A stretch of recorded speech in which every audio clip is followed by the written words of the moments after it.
All right, so we're into part 3 of the storm clouds rolling in, and is it 2008 all over again? My resounding viewpoint is no, we're in a different time, a different economic environment, if you will, but I want to provide you information for that, not just what Greg thinks.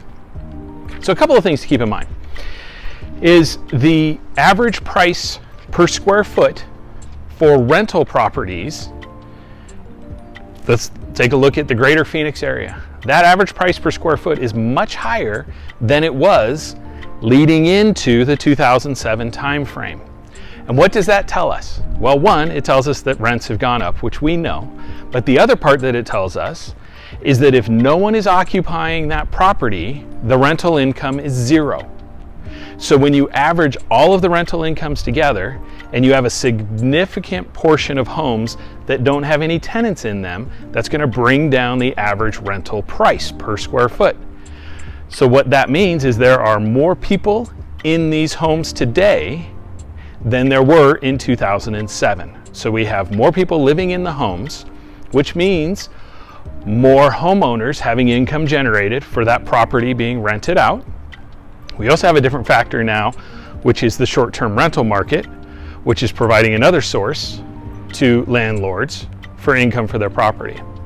But let's look at what the rents have been doing, the average rent prices. You've got a chart in front of you, and it's almost like a ski slope.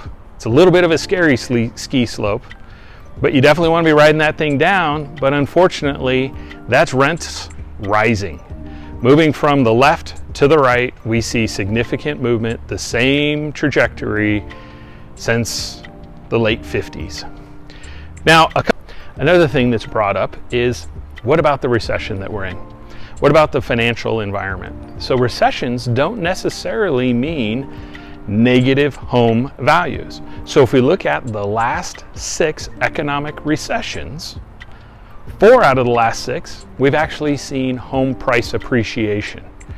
Now, the number that you see for 2008, that's a pretty dramatic number, but keep in mind, that's the recession that was directly tied to housing and finance. As we mentioned in the first part of this series, we don't have those toxic loan programs on the books anymore. They're gone. Also keep in mind that many economists will tell you home ownership can be viewed as a hedge against inflation.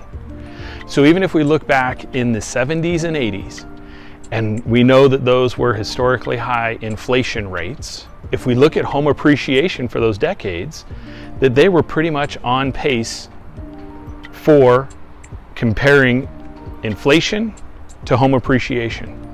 And what that means is that we know from an inflationary point of view, if you put $100 in a bank account that's earning you 0% interest, that $100 will buy you less goods tomorrow than it will today in an inflationary environment.